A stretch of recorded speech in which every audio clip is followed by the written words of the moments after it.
Hello Stampers, and welcome to Laura's Stamp Pad.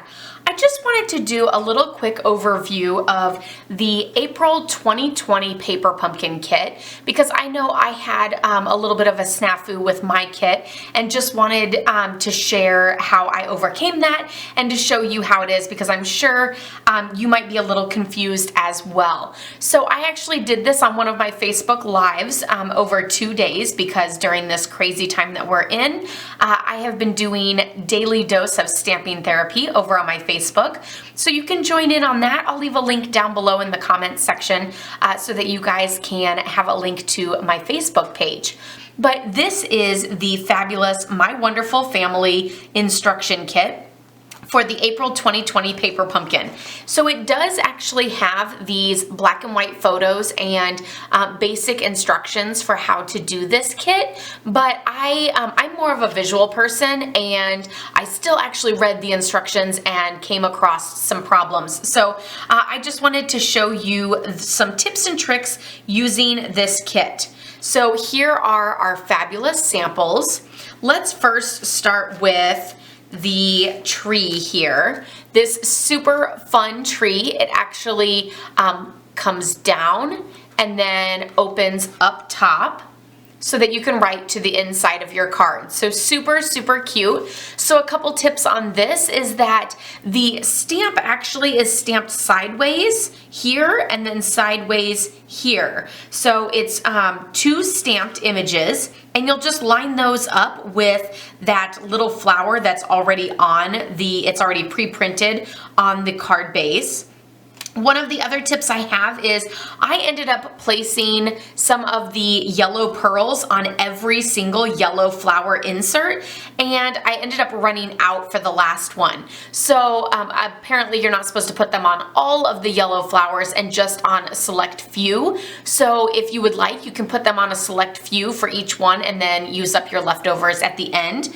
But one of the things that I ended up doing for mine was I took my Daffodil Delight Stampin' Blends marker and some of my own pearls that I had and colored them and was able to get that same fabulous look.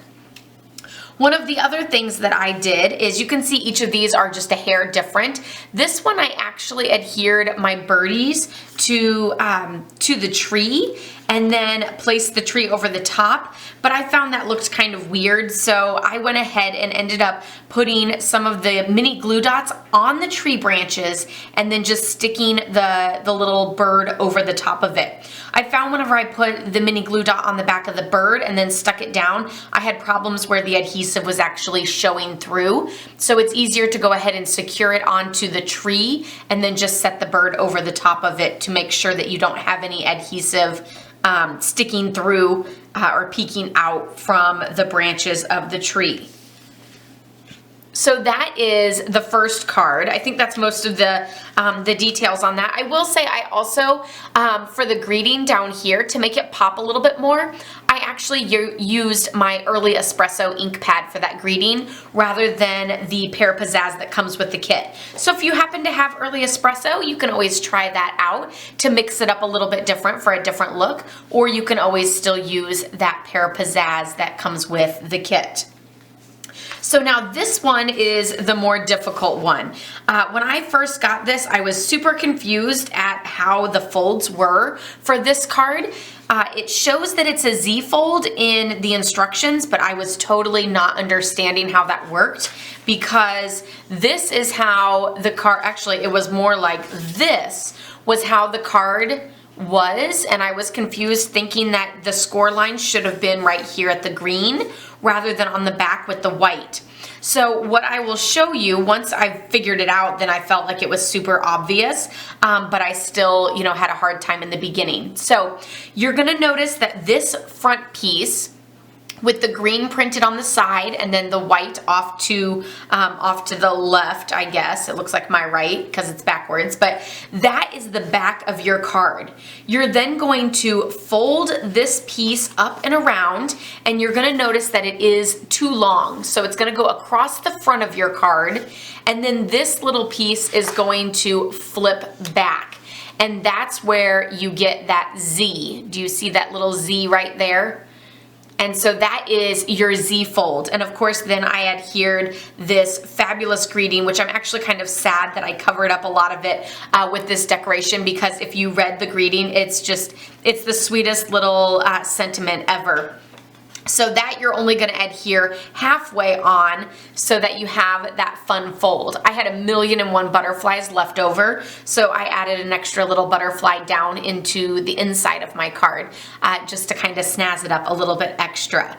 So the main thing with this one is understanding and figuring out that fold, because with the instructions being black and white and also very minimalistic, then it's hard to figure out how those folds go, especially since it was like backwards folded to begin with. So it goes where this is the back of your card, fold it to the front, and then fold back over for that Z fold. And then of course everything else is just layered on. I did only add adhesive to the bottom leaves of this background greenery piece, just so that it had some texture and some real life look to it there. So I hope this helped out with the April 2020 Paper Pumpkin Kit, and having a little extra instruction tutorial with that. Of course, you can check out all of these finished cards and pictures on my blog, laurasstamppad.com, and you can sign up for the May Paper Pumpkin Kit, which is actually going to include some of the new in colors that are coming out in the new catalog in June. So that is super excited. You're gonna get these colors 2 weeks before they're available for everyone else. So that's always fun to kind of get a little in on getting a sneak peek of all of those items.